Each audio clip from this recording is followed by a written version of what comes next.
Na ano ba? Parang nag-aaral ako. Oh.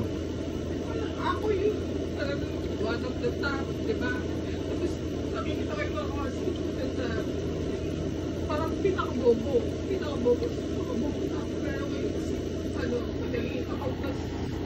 Kasi mabasa sa mga, Successful sila, gano'n. Parang sa isip ko, hindi ko alam kung sinususunod ko. Si mami o si dad kasi naiinis kasi ako. Naiinis ka bakit? Totoo lang, naiinis ako kay mami ko. Kasi dapat kasi naiinis talaga ako kasi dapat sa Amerika na kami talaga. Kapatid ko. Pero kinuha niya kasi syempre gusto bakit kami kay mami doon. Kaya mas pinili ko si mami doon. Pero dapat...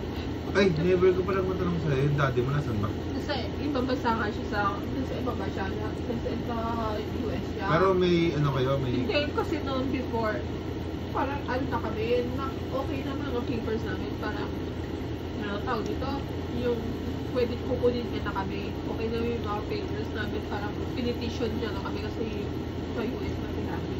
Na-petition niya na kami say before na mag-18 ka. Kailangan mag-petition ka na ng mami ko.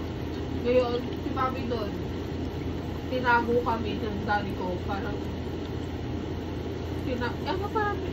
tinago kayo? Hindi naman tinago, pero parang hindi kami pinalabas noon, kasi si mami doon, nag-iwalay sila. Si mami kasi doon, hindi nung dapat lilipat kami ng bahay. From doon sa dati namin bahay, lumipat kami sa may Pasig.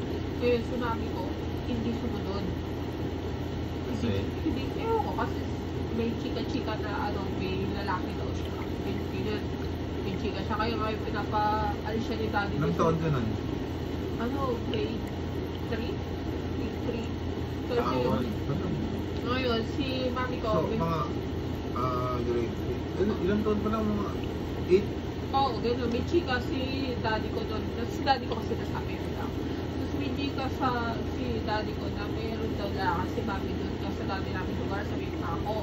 Ngayon pinalipat na kami sa may bahay lang, sa may apartment si daddy ko sa may Pasig. Ngayon pinalipat niya kami sa may Pasig. Yung muwi yung lola ko, yung mami ng tatay ko. Pinasundo niya kami. Tapos si mami noon. Pero ba't kanina naging masyadong emotional ka dun sa sa nung narating ng mga classmates mo, tapos ikaw? Kasi dapat yung kasi nga doon sa top talaga ako. Lagi ako doon sa top. Tapos di ba ikaw panganay sa inyo? Tapos naiinis na kasi ako dapat. Kasi kukunin na kami ni daddy doon. Kasi doon Pero kung ikaw ang papapiliin dati, ano dapat ang gusto mong mangyari? Gusto ko talaga, sana sumama na lang ako kay daddy doon. Pinitish na kami sa Amerika. Kukunin niya kasi, diba, sa Amerika ako. Tapos, kasi bata pa ako diba, grade 3. So, wala ka pang Diba, ikaw grade 3. Naalala mo yun, diba? Pero si Mayor Alice ko, diba? Hindi niya na maalala. Wala siya maalala. Diba? Lewis pa yun, guys. Hindi nga pa nga, ganun nga. Diba? Ever since kasi si daddy ko sa ibang bansa. So, mas lumaki kami kay mami, diba? Alam mo yun, so, ikaw, sa sarili mo, parang makananay ka, diba? Ganun talaga kasi ko yun, yung gusto natin mangyari talaga ng bata tayo, parang hindi, kung hindi talaga yung naka-adya sa atin talaga, hindi ito mangyari. Bisa sinisisi ko talaga si mami na, dapat hindi na lang ako, bumaka sa hidaya ako na, daddy na. Hindi na. Alam mo, tanggalin mo sa, mo yan. Sa akin dati may ganyan din ako eh.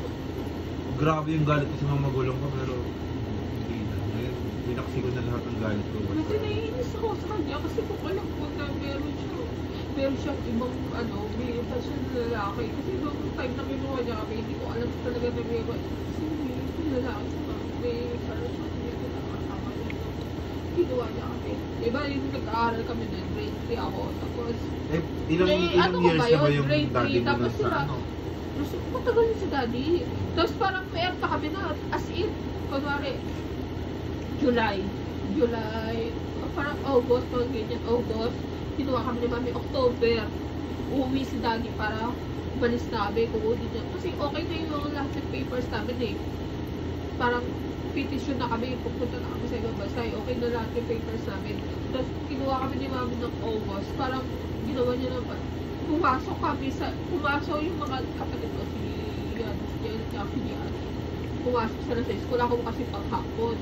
Tapos ngayon, pumasok sila, tapos bilang umuwi yung kapatid ko, si Jen, sabi niya, sabi niya ngayon, tinatawag ka rin teacher ko kasi nilagnat ako. Ba't ako tatawagin ng teacher ko? Nakauwi ka na. Diba? Ganun pa yung utak ko dun eh. Ba't pa ako pinapapuntatawag ng teacher mo? Nandito ka na. Ba't hindi ka pa umuwi? Sabi ko pa sa kapatid ko kay Jenny, hindi basta tinatawagan niya yung teacher ko. Kasi masama ang pakalamang ko. Diba? Yung kapatid si Jenny, diba si Jenny? Umuwi na siya sa bahay namin. Pinapatawag na ako ng teacher niya kasi masama yung pakalamdam niya. O ba't pa ako papatawag ng teacher ko? Nandito ka na, diba? Gets mo yun? Ang bubo ng teacher niyo. Pero, sumunod pa rin Hindi, ako. inutos na lang yan sa kanya na gano'n. Yung pala, Paano? si Mami nandun na. Sabi, parang, hintay na siya sa tapat ng school. Tapos, pag, syempre, yung mga nanay, si daddy kasi nasa ibang bansa naman eh, diba? So, ikaw, ganong edad mo, makatanay ka, diba? Ganun.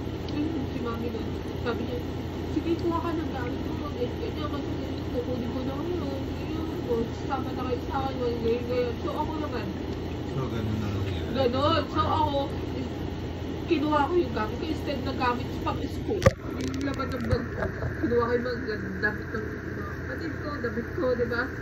Pumunta ako, pinunta ka pa kayo, yung pinsan ko yung nag-aalaga. Kasi, parang solo lang kami doon sa bahay namin eh. Kasi may sarili kaming apartment doon, yung apartment na pinaupo. Saan lugar ko yun? Pasig. Sa Pasig? Ano yun, parang pinabana ng lola ko. So, Doon ka pinanganak? Hindi. Sa Paco kami. Pero Sa Manila, okay. sa Paco nga kami. Pero dahil nga nag-accuse niya si mami ko na may lalaki doon